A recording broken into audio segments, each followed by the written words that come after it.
ನೀ ಪರಮೇಶ್ವರ ಮಾಡೋದೆಲ್ಲ ಅವಾಂತರ. ಹಲೋ, ಏನು ಖರ್ಚು ಜಾಸ್ತಿ ಆಗುತ್ತೆ ಅಂತ ಬೈದ ಫೋನ್ ಮಾಡಿದ್ರಾ? ಇಲ್ಲಮ್ಮ, ಎಲ್ಲೋಗಿದ್ದೀರಾ? ಮನೆ ಬಿಟ್ಟು ಹೋದವ್ರು ಬಂದೇ ಇಲ್ಲ.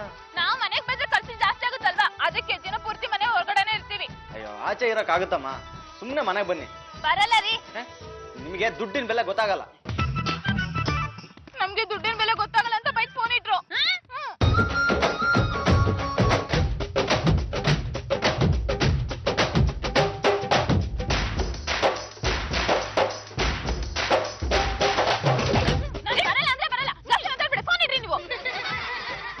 ವೈಶಾಲಿ, ನಾ ಹೇಗಾದ್ರೂ ಮಾಡಿ ದುಡಿಬೇಕು ಕಣೆ. ಹೌದು ಪಾರು, ದುಡಿಬೇಕು, ದುಡ್ದವ್ರಿಗೆ ತೋರಿಸ್ಬೇಕು. ಆದ್ರೆ ನಮ್ಗೆ ಯಾರೇ ಕೆಲಸ ಕೊಡ್ತಾರೆ? ಪಾರು, ಕೆಲಸಕ್ಕೆ ಬೇಕಾಗಿದ್ದಾರೆ ಅಂತ ದಿನಾ ಪೇಪರ್ ಅಲ್ಲಿ ಅಡ್ವರ್ಟೈಸ್ಮೆಂಟ್ ಬರ್ತಾನೆ ಇರುತ್ತೆ. ಯಾವ್ದೋ ಒಂದು ಅಪ್ಲೈ ಮಾಡೋದು, ನಾಳೆ ಕೆಟ್ಟವ್ನ್ ಕೆಲಸ ಕೊಡ್ತಾನೆ.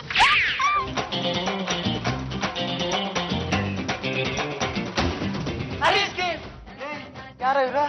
ಮುಖ ನೋಡೋರು ನಮ್ಮ ಹೆಂಡತಿ ತರ ಕಾಣಿಸ್ತಾ ಇದೆ, ಆದ್ರೆ ವಯಸ್ಸು ನೋಡ್ರು 18-19 ತರ ಇದಾರಲ್ಲ. ಕೆಂಪು ಬಸ್ಗೆ ಪೇಂಟ್ ಹೊಡೆದ ತಕ್ಷಣ ಅದು ಓಲೋ ಬಸ್ ಆಗಲ್ಲ. ಪಾರು, ಯಾರನ್ನ ಕೊಲ್ಲಕ್ಕಮ್ಮ ಈ ರೀತಿ ಡ್ರೆಸ್ ಮಾಡ್ಕೊಂಡಿದೀರಾ? ಮೊನ್ನೆನೆ ಹೇಳಿರ್ಲಿಲ್ವಾ ದುಡ್ಡು ತೋರಿಸ್ತೀವಿ ಅಂತ, ಅದಕ್ಕೆ ದುಡಿಯೋಕ್ ಹೊರಟಿದೀವಿ. ಎಲ್ಲಿಗಮ್ಮ? ವರ್ಧನ್ ಕಂಪ್ನಿಗೆ. ಯಾರು ನೀವು? ಸರ್, ನಾವು ವರ್ಧನ್ ಅವ್ರನ್ನ ನೋಡ್ಬೇಕಾಗಿತ್ತು. ಓ, ಇಂಟರ್ವ್ಯೂನಾ? ಹೌದು ಹೌದು. ಬಾಸ್ ನಿಮ್ಗೋಸ್ಕರನೇ ಕಾಯ್ತಾ ಇದ್ರು. ಕೂತ್ಕೊಳ್ಳಿ, ಬರ್ತಾರೆ. Thank you. Oh, beautiful. Good morning sir. Very good morning. ಇಂಟ್ರಿಗೆ ಬಂದ್ರ? ಹೌದು ಸರ್. ನಿಮ್ಗೆ ಮದ್ವೆ ಇನ್ನೂ ಆಗಿಲ್ಲ, ಒಂದ್ಸಲಿನೂ ಆಗಿಲ್ಲ. Very good, very good. ನನಗೆ ಮದ್ವೆ ಆಗ್ದಿರೋ ಹುಡುಗಿರಂದ್ರೆ ತುಂಬಾ ಇಷ್ಟ. ಯಾಕೆ? ಅದು ಮದ್ವೆ ಆದ್ರೆ ಮನೆ ಕಡೆ ಕೆಲಸ ಜಾಸ್ತಿ ಇರುತ್ತೆ. ಗಂಡ ಎಷ್ಟೊತ್ತಿಗೆ ಬರ್ತಾನೋ, ಮಕ್ಳು ಸ್ಕೂಲಿಂದ ಎಷ್ಟೊತ್ತಿಗೆ ಬರ್ತಾರೋ, ಕೆಲಸದಲ್ಲಿ ಕಾನ್ಸಂಟ್ರೇಷನ್ ಇರಲ್ಲ ನೋಡಿ. ಹೌದು ಸರ್, ನೀವ್ ಹೇಳ್ತಾರ ಸರಿ ಇದೆ. ಇಲ್ಲೇ ಹತ್ರದಲ್ಲಿ ಪಾರ್ಕ್ ಇದೆ, ನಾಳೆ ಅಲ್ಲೇ ಕುತ್ಕೊಂಡು ಮಾತಾಡೋಣ. ಹೋಗಲ್ಲ. ಪ್ರಕೃತಿ ನಡುವೆ ಕೂತ್ಕೊಂಡು ಮನಸ್ಸು ಬಿಚ್ಚಿ ಮಾತಾಡ್ಬೇಕು, ಸಂತೋಷವಾಗಿ ಮಾತಾಡ್ಬೇಕು. ಆಫೀಸಿನ 4 ಗೋಡೆ ಮಧ್ಯೆ ಇದೆಲ್ಲ ಸರಿ ಬರಲ್ಲ. ನಾಳೆ 10:30ಗೆ ಎಕ್ಸಾಕ್ಟ್ ಆಗಿ ಬನ್ನಿ, ಅಲ್ಲೇ ಮಾತಾಡೋಣ. ಸರ್, ನಮ್ಮನ್ನ ಮೀಟಿಂಗ್ಗೆ ಅಂತ ಕರ್ಕೊಂಡು ಹೋದ್ರಿ, ಅರೆ ಮೀಟಿಂಗ್ ಆಗ್ಲಿಲ್ಲ. ಆಗ್ಬೇಕಾಗಿತ್ತು, ಆದ್ರೆ ನಮ್ ಬಾಸ್ ಬರ್ತಿರ್ಬೇಕಾದ್ರೆ ಅವ್ರ ಅಜ್ಜಿ ತೀರ್ಕೊಂಡ್ಬಿಟ್ರಂತೆ. ಈ ವಿಷಯ ತಿಳಿದು ಅವ್ರು ಹೋಗ್ಬಿಟ್ರು. ನಮ್ಗ್ ವಿಷಯ ಗೊತ್ತಾಗಿದ್ ಬೆಟ್ಟಕ್ಕೆ ಹೋದ್ಮೇಲೆ ತಾನೆ. ಸರ್, ಈ ಅಜ್ಜಿಗಳೇ ಹೀಗೆ ಯಾವಾಗ ಅಂದ್ರೆ ಸಾಯ್ತಾ ಇರ್ತಾರೆ. ಆದ್ರೆ ಅದರಿಂದ ಅನುಕೂಲ ತುಂಬಾ ಇರುತ್ತಲ್ವಾ. ಹೋಗ್ಲಿ ಬಿಡಿ ಸರ್, ಒಂಥರ ಒಳ್ಳೆ ಟ್ರಿಪ್ ಆಯ್ತು. ಕೈ ಹಿಡ್ಕೊಂಡು ಓಡಾಡಿದ್ದು ತುಂಬಾ ಸಂತೋಷ ಆಗಿರ್ಬೇಕಲ್ಲ. ಹೌದು ಸರ್, ಈಗಿನ ಕಾಲದಲ್ಲಿ ಕೈ ಹಿಡ್ ನೆಡ್ಸೋಂತ ಗಂಡಸರು ಎಲ್ಲಿ ಸಿಗ್ತಾರೆ ಹೇಳಿ?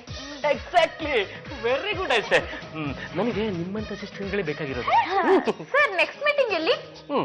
ಪುಟಿ ಮಗಳ ಬಂದ್ರ? ಯಾಕಮ್ಮ ಲೇಟ್? ಕೆಲ್ಸಕ್ಕೆ ಹೋದ್ರೆ ಲೇಟ್ ಆಗುತ್ತೆ. ಅಲ್ಲಮ್ಮ, ಎಲ್ಲಿ ಹೋಗಿದ್ರಿ? ಏನ್ ಕೆಲಸ, ಏನ್ ಕತೆ? ಇದನ್ನೆಲ್ಲ ನಿಮ್ಗೆ ಹೇಳೋ ಅವಶ್ಯಕತೆ ನಮ್ಗಿಲ್ಲ. ನೋಡ್ರಿ, 15,000 ರೂಪಾಯಿ ಸಂಬಳ ಬರುತ್ತೆ, ತಗೊಂಡ್ ಬಂದ್ ತೋರಿಸ್ತೀವಿ, ಆಮೇಲೆ ನಿಮ್ಗೆ ಗೊತ್ತಾಗುತ್ತೆ. Good morning sir. Very good morning. ನಿಮ್ಗೋಸ್ಕರನೇ ಕಾಯ್ತಾ ಇದ್ದೆ. ಸರ್, ಏನೋ ಮುಖ್ಯವಾದ ವಿಷಯ ಬನ್ನಿ ಅಂದ್ರಲ್ಲ. ಅದು ಏನು ಅಂದ್ರೆ, ನನಗೆ ನೀವಿಬ್ರು ತುಂಬಾ ಇಷ್ಟ ಆಗಿದ್ದೀರಾ. ಅದಕ್ಕೆ ನೀವಿಬ್ರು ಮದುವೆ ಆಗೋಣ ಅಂತಿದ್ದೀನಿ.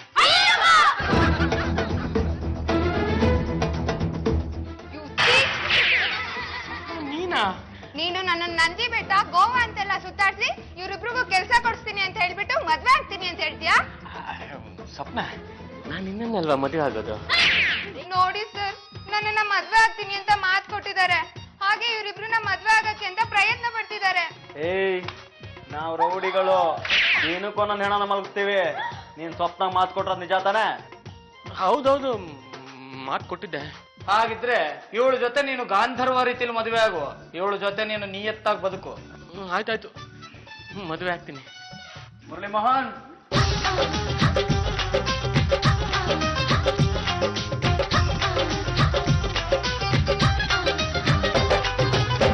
ಈಗ ಇವಳನ್ನ ಕರ್ಕೊಂಡು ಊಟಿಗೆ ಹನುಮನ್ಗೆ ಹೋಗ್ಬಿಟ್ ಬಾ.